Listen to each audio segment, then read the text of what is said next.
Voilà. Donc, dans les portefeuilles, alors ce n'est pas les mêmes proportions entre Eurostratégique et Eurostratégique Plus, bien évidemment, mais on a trois axes pour essayer de coller au plus au marché obligataire et à ce qui, à notre avis, risque de se passer. Donc, on a toujours des obligations au rendement, comme on l'a dit tout à l'heure, hein, une sélection de dossiers.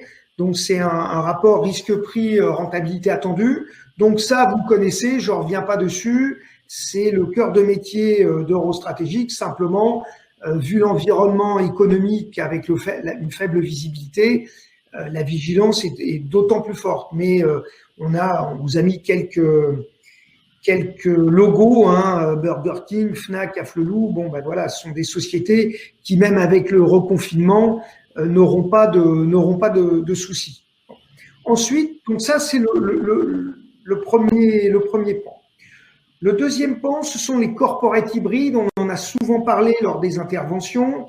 Je rappelle, hein, les corporates hybrides, en deux mots, sont des obligations dont les maisons mères sont investment grade. Simplement, elles rapportent plus. Pourquoi? Parce qu'elles peuvent ne pas payer un coupon.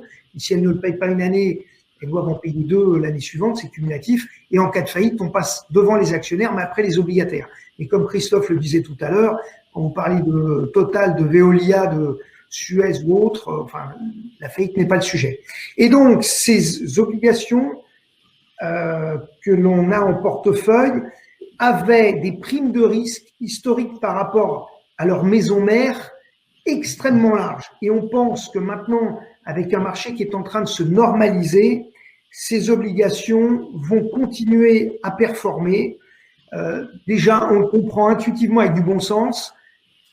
Ce sont des maisons mères IG, elles rapportent encore 2, 2,5 sur 3, 4, 5 ans. Dans la course au rendement que cherchent aujourd'hui les investisseurs, il est évident que ces titres sont encore surrémunérés. Donc, on privilégie ces deux axes, mais on privilégie également un troisième axe, encore pour être pragmatique. Vous avez aujourd'hui, ce qu'on disait tout à l'heure, la BCE qui rachète les obligations bien notées.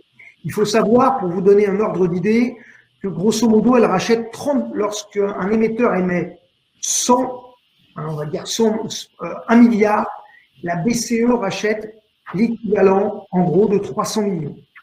Donc, ces emprunts sont très soutenus par les flux. Donc, pour profiter de cette situation et garder de la sécurité dans les signatures que l'on met en portefeuille, puisque l'environnement économique est quand même ce qu'il est, même si le vaccin, à long terme, va nous mettre de la visibilité. Pour l'instant, c'est toujours en univers bouché. Donc, le but, c'est de prendre des obligations sur 4-5 ans qui rapportent entre 2 et 3, pour faire simple. Mais ces obligations, on pense qu'elles vont avoir un rendement supérieur sur les 2 ans qui viennent. Pourquoi? Parce qu'on va avoir le coupon de 2.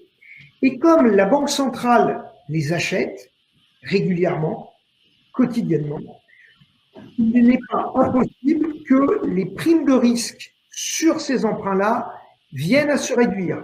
Donc, que ces papiers-là aient des performances au-delà de leur coupon et de leur taux actuariel.